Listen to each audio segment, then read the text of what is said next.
Dinner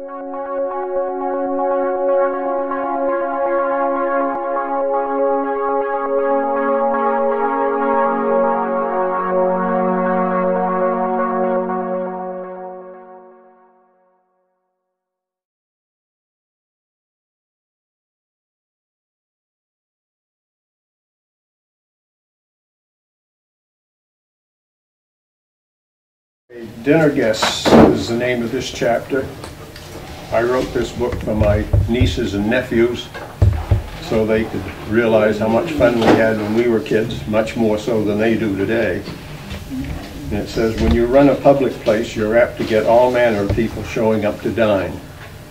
I waited on a couple once, nice people, but the husband had a prodigious appetite. Dad made the most delicious large muffins you can imagine. And there were 3 fresh hot ones every morning for breakfast, blueberry, bran, raspberry, whatever.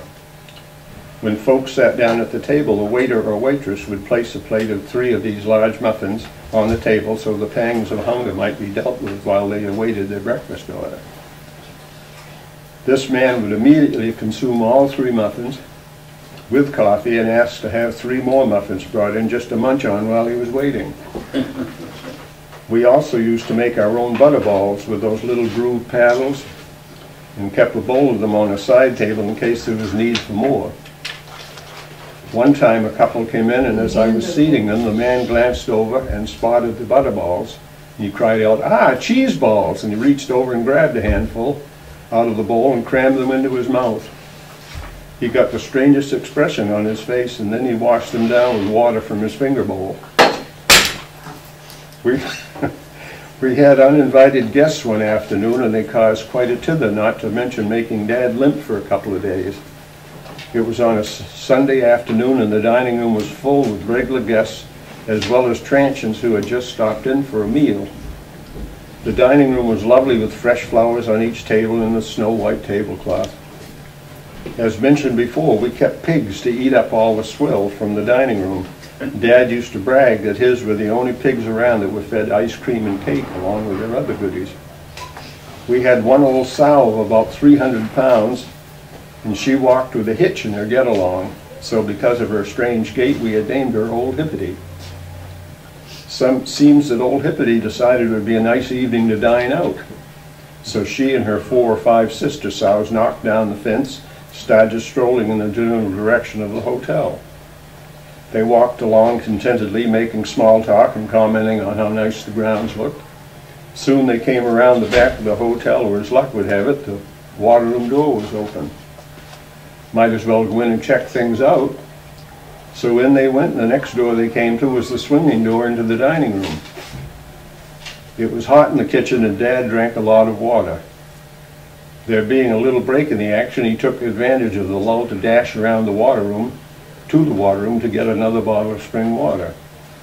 On his way to the water room, he came abaft of Hippity and the girls heading toward the dining room door. Being a pretty good football player in his day, Dad had mastered the drop kick, and his talent turned toward the dining room door. Hippity's 2 ample hams were exposed, and Dad delivered the drop kick of his life. The kick was accompanied by numerous terms of endearment. There's something about a hog that makes them do just the opposite of what they should do. Now, if somebody booted me in the rear end, I'd make haste to get away from there, lest there be more where that came from. Not so with our friend Hippity. When Dad's foot landed on her rear end, this is the good part, she immediately went into reverse, almost knocking Dad over, and made for the outside door. There were a few brief moments of confusion as all those fat sows tried to get through the door at the same time. And of course Dad was behind them, offering encouragement with a few more well-placed kicks. They eventually got back outside, and one of the hired hands ran ahead with a bucket to entice them back to their pen. Once back inside, the necessary repairs were made, and Old Hippity and the girls' fling in high society came to an end.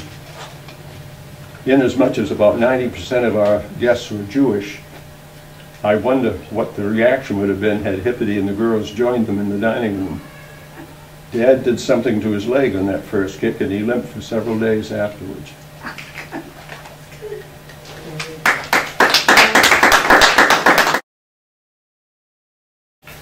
Now this one is called Hossing Around. Now a dog is a nice animal to have around to pat and run off unwanted visitors or to tangle with a skunk. But the person who said that the dog is man's best friend never had to plow a garden or yard out cordwood or rake hay. On the negative side, to have a horse step on your foot with a shod hoof of about 1,500 pounds on top of it is not a good thing. This causes great pain and suffering, which brings about harsh words, the like of which your father didn't realize you even knew. This new information concerning your vocabulary causes your father to give you a couple of lusty blows up beside the head, which, although the pain in your foot is still great, gives you something else to think about. I did a lot of that kind of thinking when I was a lad. Brother Frank was about 12 and Wally was 10 when they decided to go horseback riding. We had a pair of work horses at the time. Dolly is a gentle old black mare who came with the place. A perfect lady in every respect and great with children. Her working partner was named Dick, and it was said that he had been an artillery horse in the Army. The boys got on bareback and started riding, with Dolly trotting sedately along with Frank on her back, enjoying the ride. Dick was a different matter, because when you said get after him, he seemed to think it was the charge up San Juan Hill, and he took off at flank speed. This could be upsetting to a 10-year-old boy perched on his back. I might add that every few gallops he would lash out with his heels lest anyone be getting too close. And there was Wally on his back with nothing to hang on to but the horse's mane. They went flying up the road with Wally screaming, "Frank, Frank, save your little brother, save your little brother." Dad happened to be outside and was able to get hold of Dick's halter and bring him to a stop. A couple of well-placed thumps sent the boys yowling toward the house, and Dad led the horses back to the barn. One time Charlie Hudgens was working in the woods up Bridgeton way. He was working with a big old gray twitch horse named Brutus. A twitch horse's job is to twitch a whole tree that's been limbed out and twitch it out to a yard where it can be sawed up into pulp-sized pieces. It came time to quit for the day, and Charlie climbed on Brutus's back and rode him out of the woods toward the barn. Well, when they got within a fairly short distance from the barn, Brutus broke into a gallop, the quicker to get to his evening oats. The tie-up door was open, and Brutus went thundering in, but in the process, Charlie was swept off when he hit the side of the barn above the door. He hung suspended in midair for a second or two, and then descended into about a foot of muck at the entrance of the barn door. The only thing that hurt was his dignity, but he did have to take a bath and change his clothes that night, which was not on his list of things to do for several days yet. Years later, his son Squirt had a little horse named Miss Prescott.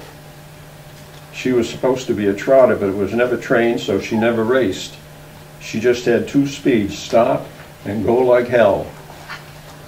She apparently didn't know how to walk, because the minute you said go, she was off like a flash, which caused Squirt to lean way back as though he was sitting in a recliner, with his feet stuck out on each side of the horse's head. She'd go like this until convinced to stop, whereupon she'd stand with sides heaving and tongue hanging out until Squirt made the mistake of saying go again, and she'd be off. Squirt got tired of always staring up at the sky while he was riding, so he swapped her for a bicycle and a few bantam hens. He felt he got the better end of the trade, because at least when the hens flew, he didn't have to fly with them.